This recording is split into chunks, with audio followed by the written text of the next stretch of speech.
तर ऐकूया मोरपिसेमधली पहिली कथा, आषाढी एकादशी.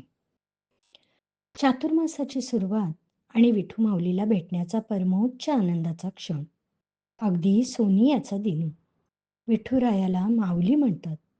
सर्वार्थाने जवळीक साधणारी ही साध आहे. वारकरी तर सर्वांनाच माऊली अशी हाक मारतात.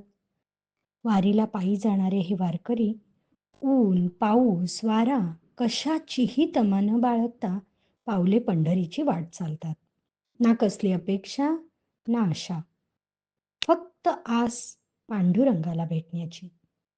नुसत्या कळसाच्या दर्शनानंही भरून पावणारे हे वारकरी, अहो ही ऊर्जा येते तरी कुठून? तर दुर्दम्य अशा इच्छाशक्तीतून.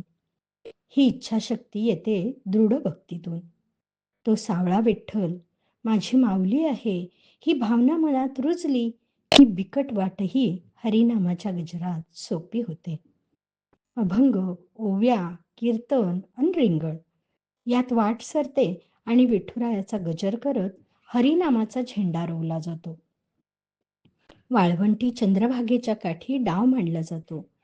आपोआप शब्द ओठी येतात. सावळ्या विठ्ठला तुझ्या दारी आलो, विसरून गेलो देहभान. असे देहभान विसरून त्या माऊलीला मनोमन भेटले जाते.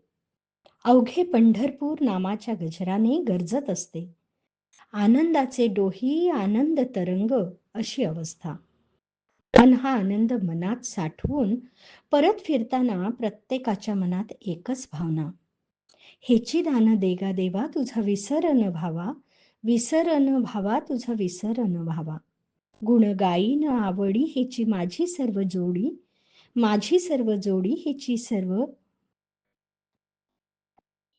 रिपीट माझी सर्व जोडी हेची माझी सर्व जोडी.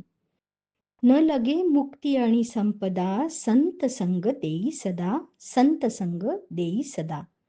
जय हरी विठ्ठल, जय हरी विठ्ठल, जय हरी विठ्ठल, जय हरी विठ्ठल.